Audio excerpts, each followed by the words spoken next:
Dans cet épisode de Séance de sciences, l'électricité statique.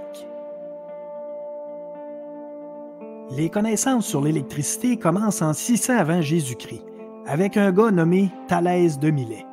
Il avait une belle gueule de champion. De Milet avait remarqué que quand on frotte un morceau d'ambre jaune avec la laine, il devient capable d'attirer des petits objets comme du papier. C'est ce qu'il a appelé l'effet électronique. Depuis Milet, plusieurs scientifiques ont tenté ce même genre d'expérience. Depuis le 16e siècle, un objet qui est capable d'en attirer un autre après avoir été frotté est appelé un objet électrisé. Puis arrive Benjamin Franklin. C'était un écrivain, un inventeur et un homme politique. Il n'a peut-être pas été président, mais il a quand même eu sa face sur les billets de 100$ américains. Benjamin Franklin est aussi connu pour son expérience l'ayant mené à inventer le paratonnerre. On dit qu'il se serait mis à courir avec un cerf-volant en plein milieu d'un orage électrique. Au cours de sa carrière de scientifique, Franklin a distingué deux types d'électricité. Le verre frotté serait chargé d'électricité positive, alors que le plastique, lui, serait chargé d'électricité négative. En gros, on peut dire que l'électricité, ça se trouve à être tous les phénomènes qui sont provoqués par des charges positives ou négatives. Puis la clé, c'est l'atome. Dans les atomes, on retrouve des charges négatives, les électrons, puis aussi des charges positives, les protons qui se trouvent dans le noyau. Tu sais qu'on dit que les contraires s'attirent, hein? C'est la même chose pour les charges électriques. Des charges de signes différents s'attirent. Les charges de même signe, eux autres, ils se repoussent.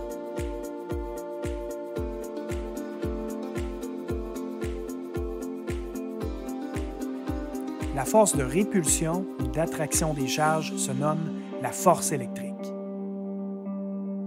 La plupart des objets sont électriquement neutres, c'est-à-dire qu'ils portent un nombre égal de charges positives, les protons, et de charges négatives, les électrons. L'électrisation, ça consiste à créer un déséquilibre des charges dans la matière. Ce déséquilibre va se manifester par le fait qu'un objet entier peut être chargé positivement ou négativement. On peut créer un déséquilibre en frottant deux objets neutres. Il arrive alors que les atomes d'un des objets arrachent des électrons à l'autre. Par exemple, si on frotte du plastique avec de la laine, le plastique emprunte des électrons à la laine. Cette dernière devient positive et le plastique devient négatif. Certaines substances ont plus d'affinité que d'autres à recevoir des électrons. C'est le cas entre autres du plastique ou de plusieurs métaux. Ils ont tendance à se charger négativement. Les autres, comme la laine ou le verre, ont tendance à donner leurs électrons et se charger positivement. La matière peut s'électriser par simple contact. Lorsqu'un objet neutre entre en contact avec un objet chargé, les deux objets se partageront les charges de façon équitable. Finalement, la matière peut se charger par induction, c'est-à-dire sans contact.